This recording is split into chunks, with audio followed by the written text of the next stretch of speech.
Area na dati pinaglilingkuran ko nung ako ay nasa missionary pa. Dito ako sa 138. Yan, dito po ako sa 138 sa kasalukuyan. Hello! Yan, si Harabati Luche. Happy New Year po.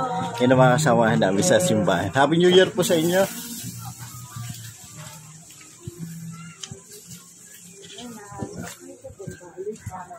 Happy New Year po. Kamusta po kayo?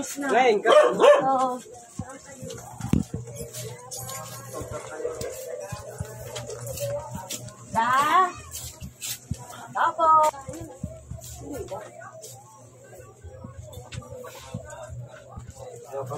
Hindi ka pasok, may kasama ako. Bisita namin. Happy New Year po. Happy New Year po na. Ate kasama ni Padre.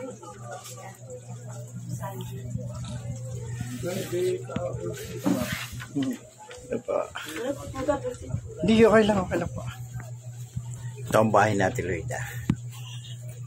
Neng, Happy New Year! Yan po, ganito ka ang buhay namin Neng, Happy dito. New Year! Ay, sisip! Tulog pa ata. Hindi, nagdadamit lang siya. Buka lang muna. Ito pa yung mga regalo ko dati pag ako nagbabiyahe. Ay, una, dito pa ganyan ako.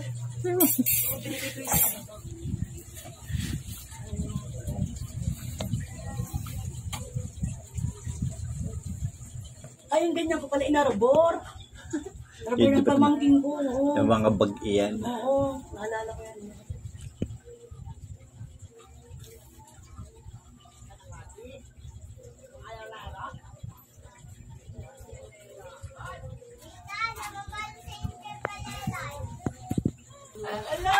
Happy New Year ate. Kamusta kayo? Kamusta? Yeah, kagigising.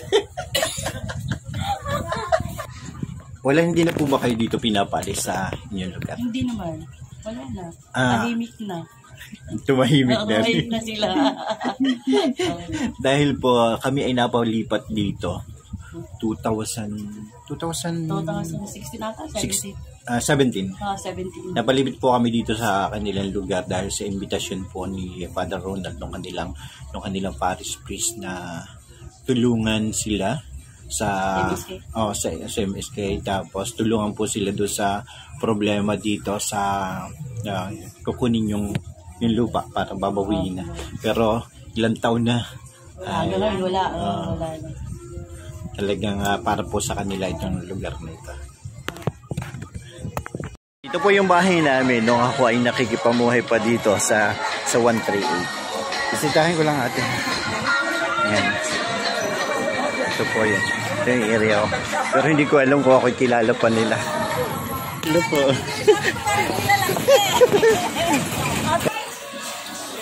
Ayan, mahaba pong pagbuhan.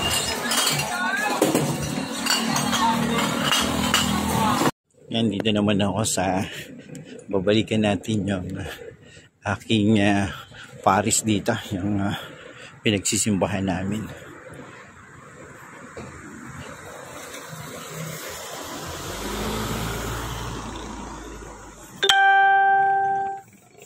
Ito yung Nativity of the Lord Parish.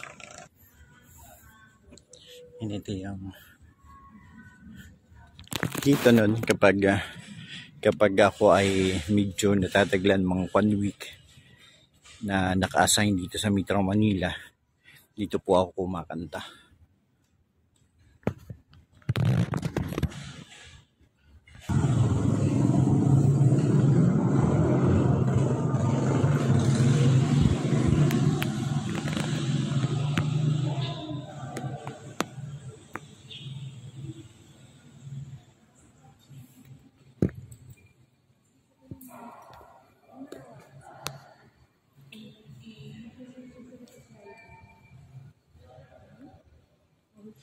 Dito minsan madalas nagmimisa dito si Father Fit Monteliana noong kami ay nasa sambayanan ng mga dukha.